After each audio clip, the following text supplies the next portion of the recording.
Meus irmãos, a paz do Senhor Jesus, graças a Deus estamos aqui para mais uma aula extraordinária, dando continuidade à doutrina dos anjos, angiologia. Desta feita queremos fazer uma leitura na carta que Paulo escreveu aos Efésios, no capítulo de número 6, e o versículo de número 10 ao versículo 12, para o nosso deleite espiritual. Efésios capítulo 6, versículo 10 ao 12 diz assim: No demais, irmãos meus, fortalecei-vos no Senhor e na força do seu poder. Revesti-vos de toda a armadura de Deus, para que possais estar firmes contra as astutas ciladas do diabo. Porque não temos que lutar contra carne e sangue, mas sim contra os principados, contra as potestades, contra os príncipes das trevas deste século, contra as hostes espirituais da maldade nos lugares celestiais. Então, com base nessa leitura, nós iremos falar nesta aula sobre batalhas espirituais. Uma aula extraordinária, onde todo o povo de Deus deveria entender esse conflito real, entender o conceito do que é batalha espiritual e aprender como nós devemos guerrear, qual a nossa posição nesse campo de batalha, dessa luta contra as hostes espirituais da maldade. Então, para esse primeiro slide, nós devemos conceituar o que é batalha espiritual. Então, a Bíblia afirma que todo mundo jaz do maligno. A Bíblia diz lá em 1 João que o mundo jaz do maligno. Assim, esses seres malignos e espirituais, desde o princípio, conspiram contra Deus e contra a humanidade para a destruição e o caos no mundo. Então, desde a existência, desde a rebelião de Lúcifer com seus adeptos, os anjos caídos, existe esse conflito entre essas criaturas infernais contra a obra de Deus, contra a humanidade de Deus. Então foi por causa dessa batalha, desta luta que aconteceu ali, se travando ali no Jardim do Éden, que Lúcifer enganou a Eva, enganou a Adão, e houve esse conflito, esse caos, e a humanidade cai em pecado. Primordialmente, os demônios existem. Então, a primeira coisa que devemos entender é que eles existem. Eles são reais e manifestam-se em várias maneiras. Em princípio, nas pessoas possessas. Então, nós vemos claramente que a atuação de demônio, nós vemos visivelmente, através de visões, através de ações, de possessões. Então, esses espíritos malignos, eles precisam ser expulsos.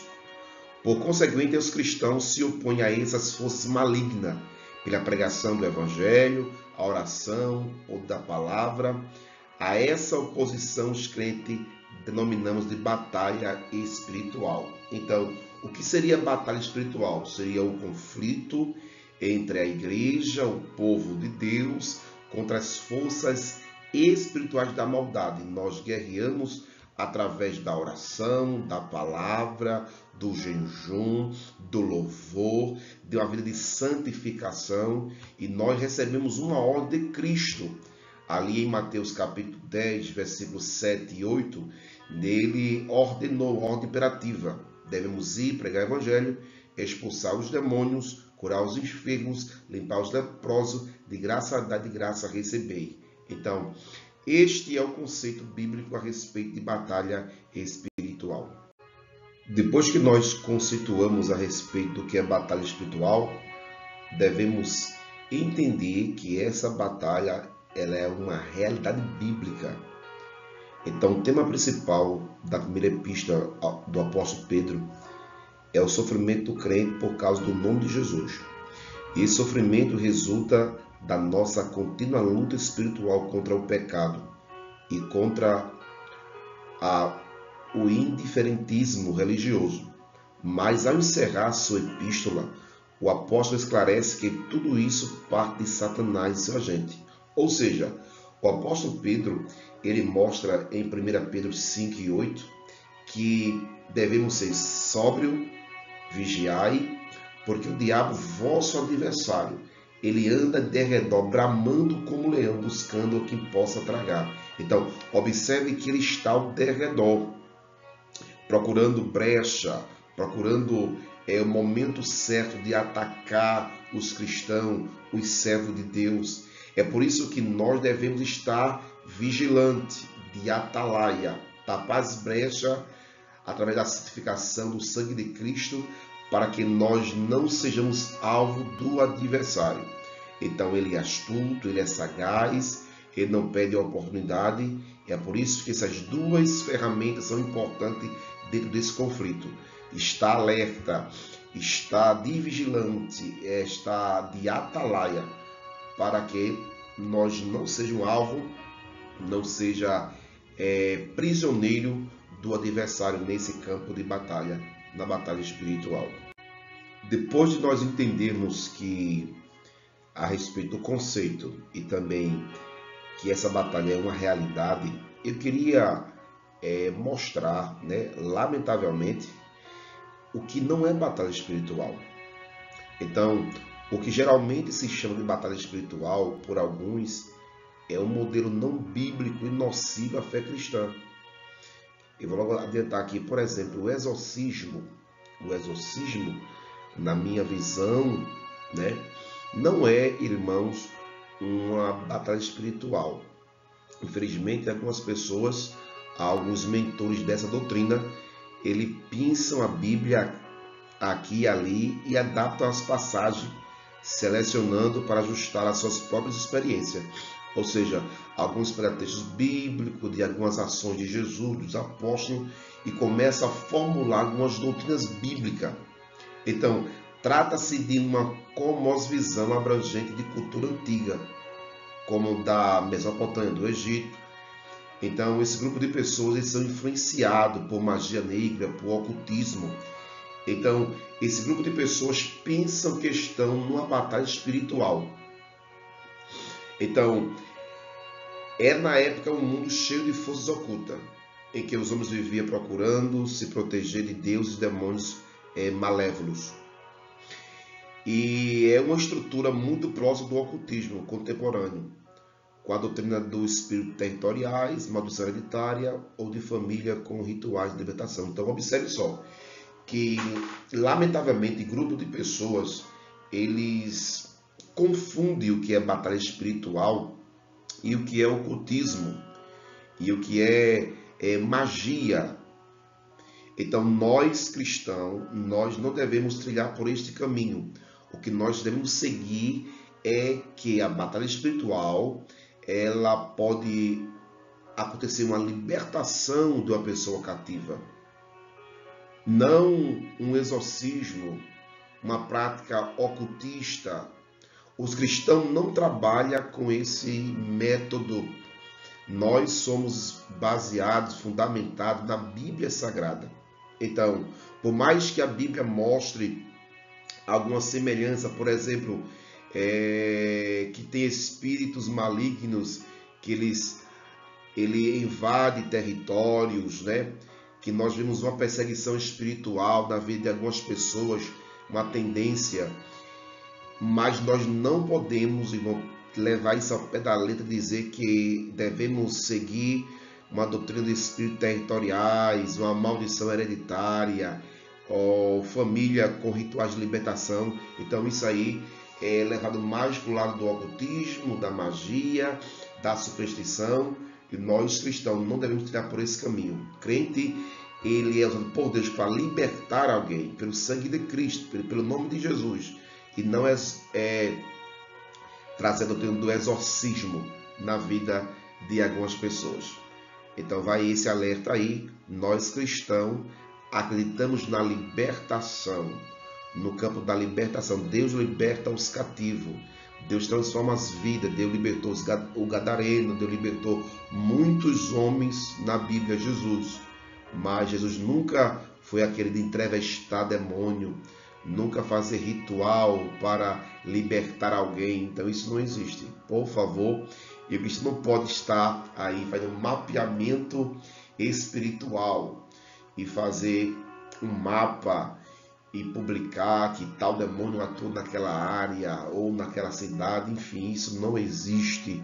Isso é antibíblico. Jesus nunca mostrou esse tipo de atitude no campo da libertação. A unção de Deus não é para isso. Amém, meus irmãos?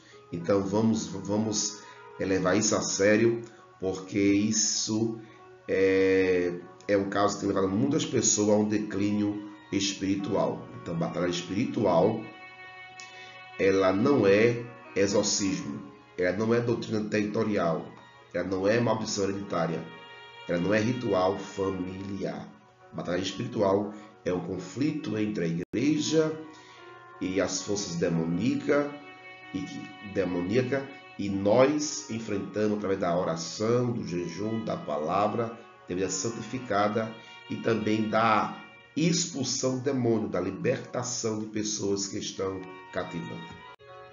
Outro detalhe que nós encontramos também desse contexto de batalha espiritual é que houve e vai haver, né?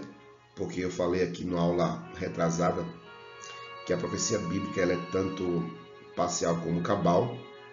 Então, Apocalipse capítulo 12, versículo 4, versículo 7 e em diante, ali mostra uma profecia que vai se cumprir, mas que lança a luz no acontecido passado. Então, o arcanjo Miguel e o dragão. Então, se você ler Apocalipse capítulo 12, versículo de número 4, 7 diante, você vê que esse anjo, esse arcanjo Miguel, que é o príncipe dos filhos de Israel, na qualidade de arcanjo, ele lidera uma guarnição angelical, conforme também Daniel, capítulo 10, versículo 13, versículo 21, Daniel 12, 1, Judas 9. Então, pode ler na sua casa aí essas referências bíblicas. O dragão, ele também é identificado como o próprio diabo, Satanás, a antiga serpente. Ele é uma referência à serpente do Éden, aquela que tentou a mulher, né? E a mulher, por sua vez, levou também a pecar o seu marido. Então, Miguel é mais poderoso do que o dragão, pois peleja pelo poder de Deus, juntamente com os seus liderados, ele expulsa Satanás e seus anjos do céu. Então, essa profecia, ela aconteceu no passado e vai acontecer também no futuro. Então, Miguel com seus anjos guerrearam contra Lúcifer, expulsando ali do Monte Santo. Lúcifer desce do Monte Santo e vai para essa região chamada os céus, céu cósmico, potestade do ar. E no dia da grande tribulação, no dia do arrebatamento da igreja, Lúcifer vai cair desse lugar para a terra, para cumprir o propósito que Deus já determinou pelo seu poder. Dentro desse conflito espiritual, devemos considerar o poder de Jesus. Então, observe que tanto Jesus como a igreja, a Bíblia diz lá em Atos 10 e 38, que Jesus foi ungido pelo poder de Deus. Para quê? Para libertar os cativos, oprimidos do diabo. Então, o relato da possessão do gadareno e de sua libertação é uma mostra do poder absoluto de Jesus, até sobre todo o reino da treva. Então, observe que Jesus ele libertou aquele gadareno em Marcos capítulo 5.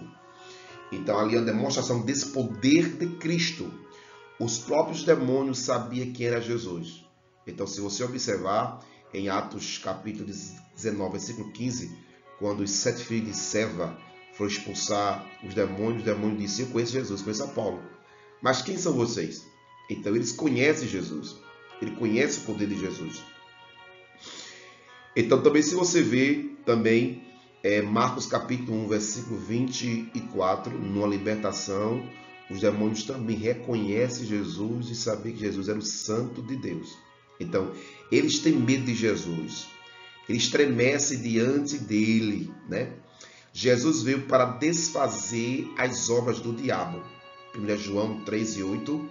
Os demônios sabem que há um tempo determinado para o juízo divino sobre as hostes infernais e temem por isso. Então, nós cristãos devemos considerar este poder de Jesus. Então, Jesus tem poder sobre todos os demônios. Então, se você ler Apocalipse capítulo 1, versículo 18, vai dizer que ele tem a chave da morte e a chave do inferno. Ele tem autoridade. Os demônios conhecem Jesus, reconhecem como Santo de Deus, tem medo de Jesus. Jesus veio desfazer de toda a obra do diabo. E de todas as suas hostes sabe muito bem que existe um tempo de juízo para a sua existência. Então, as hostes da maldade reconhecem que haverá um tempo de punição, de julgamento na sua vida, na sua existência. Então, devemos considerar que quem tem todo o poder é Jesus. Do Senhor é a terra e sua plenitude, o mundo e o que neles habitam. Outra coisa que devemos considerar sobre essa batalha é que o próprio Jesus, ele entrou em conflito com o adversário, né? O próprio Jesus. Então, a tentação de Jesus no deserto, ele é o primeiro acontecimento registrado de sua história depois do batismo por João no Rio Jordão. Era de se esperar que aquele que veio para desfazer a obra do diabo, em 1 João 3:8, enfrentasse a reação do diabo, Satanás. O inimigo de nossa alma decide lutar por sua causa, e que a chegada do Salvador alvoroçou todo o reino das trevas. Então observe que o próprio Jesus foi tentado por Satanás, entrou em conflito. Então a chegada de Cristo a esse globo terra, né, na plenitude dos tempos, conforme Paulo disse em Gálatas 4:4, observe que trouxe alvoroço no mundo espiritual. O diabo, com suas legiões de demônios, seus adeptos, seus anjos caídos, seus demônios, seu espírito maligno, eles se alvoroçaram. Eles não suportaram o poder, a grandeza de Cristo, de Deus humanizado na terra. Então, também esse detalhe é muito importante no conflito espiritual. Se ele tentou a Jesus, também ele vai tentar o povo de Deus. Mas nós venceremos pelo sangue de Jesus, pelo poder de Jesus, pelo nome de Jesus, andando em santificação.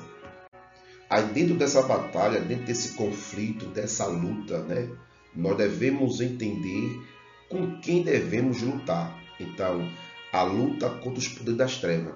A primeira coisa que Paulo recomenda lá em Efésios 6, do 10 em diante, é que essa luta nós não devemos lutar contra carne e sangue. Então, se você observar aí, né, Paulo diz que nós não devemos lutar contra carne e sangue. Então, o apóstolo começa apresentando a luta interna do cristão, porque não temos que lutar contra carne e sangue. O termo carne tem vários significados na Bíblia, mas a combinação carne e sangue, que só aparece 3 vezes no Novo Testamento. Então está aí essa referência para indicar um significado físico. Neste caso, essa combinação de respeito à pessoa, ser humano, que pode ser o outro ou nós mesmos em conflito interno. No sentido de a carne cobiça contra o espírito contra a carne, e esse se opõe um ao outro, para que não façais o que quereis. Então, a primeira coisa, devemos entender que a nossa luta não é contra seres humanos, não é contra pessoas, não é contra o temperamento daquele irmão, daquela irmã, né? Não é contra a fragilidade que você tem. Então observe que a primeira coisa que nós devemos entender é que essa luta não é contra a carne e contra o sangue. Então o primeiro grupo que nós devemos, irmãos, guerrear, conforme a Bíblia Sagrada diz que devemos lutar contra os principados. E segundo, as potestades. Então observe só, os dois termos aqui contra os principados, contra a potestade, aparece junto pelo menos 10 vezes no Novo Testamento. Então, os principados, né, archai, em grego, cuja ideia é primazia no poder. Então, são príncipes. As potestades, exousia, denota liberdade para agir. Então, o apóstolo Paulo emprega o termo tanto para os anjos de Deus, que são títulos e são posições, como também para demônios, lá em 1 Coríntios 15, 24 e Colossenses 2 e 15. Investido de poder. Deste modo, a expressão refere-se aos governos, às autoridades, tanto na esfera terrestre como na espiritual. Então, observe um detalhe. Os demônios, eles tentam copiar toda a hierarquia angelical de Deus. O diabo tenta imitar. E são, como Deus tem principado, potestade, Deus tem arcanjos, né? Deus tem anjos que são os tronos, virtudes, poderes. O diabo tenta imitar essa hierarquia. Então, o diabo tem os seus principados, seus príncipes, aqueles que têm demônios ao seu comando. Ele tem potestades, que são demônios que são investidos de poder satânico para atrapalhar uma cidade, atrapalhar uma nação, atrapalhar a vida de um homem de Deus, da mulher de Deus. Mas louvamos a Deus que nessa luta nós não temos que pelejar, porque Deus dá o livramento, Deus é nossa segurança, Deus é que está ao nosso lado. Então, maior que está conosco do que está no mundo. Então, a segunda coisa, devemos entender que a nossa luta é contra principado e também potestades. E em terceiro lugar, nós devemos lutar contra os dominadores deste mundo tenebroso. Então, observe que essa expressão dominadores, então, os príncipes das trevas, né? São os príncipes dos demônios, são alguns governadores que atuam em cidade, atuam em nação. Então, observe que devemos reconhecer também esse grupo de demônios que trabalham 24 horas para atrapalhar a igreja do Senhor aqui na terra e também aprisionar vidas que estão neste mundo. Então, após nós reconhecer toda a hierarquia infernal, principado, potestade, as hostes, né, os príncipes das trevas, devemos entender que essa guerra era se dada nos lugares celestiais. Então, o apóstolo acrescenta ainda contra as hostes espirituais da maldade nos lugares celestiais. Então, parece que aqui Paulo coloca todos esses anjos decaídos no mesmo bojo. A expressão lugares celestiais indica que aqui é intrigante. Essa palavra, ou regiões celestiais, aparece em Efésios para designar o céu, onde Cristo está assentado desde Deus, onde os salvos estão com Cristo, onde habitam os anjos eleitos. Como podem essas hostes infernais estar nas regiões celestiais? Uma explicação convincente é que trata-se da esfera espiritual invisível, em oposição ao mundo material. Então, nós que somos cristãos, essa luta se dá nas regiões celestiais, no mundo espiritual. Então, nós estamos assentados em regiões celestiais, irmãos. Quando estamos em espírito, em oração, em louvor e adoração, estamos em regiões espirituais. E é onde essa batalha ela se trava. Há uma ligação entre os céus e a terra, entre Deus e a igreja. Cristo é a igreja. É por isso que Paulo menciona que esse campo de batalha é nas regiões celestiais. A nossa oração, o nosso louvor, adoração, ela não fica aqui nessa esfera terrestre. Ela vai até ao trono de Deus. Glória ao nome de Jesus. Ela entra em oposição contra as hostes da maldade. Então eu queria que você entendesse que esses lugares celestiais é onde acontece o nosso conflito, nossas batalhas espirituais. Vamos orar agora, orar a Deus. Já terminamos aqui a primeira parte dessa aula. Vamos orar para que Deus venha guardar, livrar, proteger nossos familiares, nossos filhos, as nossas esposas, nossos pais, amigos, irmãos, em nome de Jesus. Pai de amor, Pai bendito, Santo Deus, eu te apresento, Pai, cada filho teu, Jesus, filha, esposo, esposa, irmãos, pai e mãe, guarda, livra, Senhor. Guerreia, Senhor, tem as nossas guerras, destrona todo o império dos principados, das potestades, das hostes, da maldade, Senhor, dos espíritos das trevas. Pai eterno, nos esconde em Ti, Pai. É isso que nós te pedimos, já agradecemos em nome de Jesus. Amém. Deus te abençoe. Aguardai a segunda parte dessa aula, Batalha Espiritual.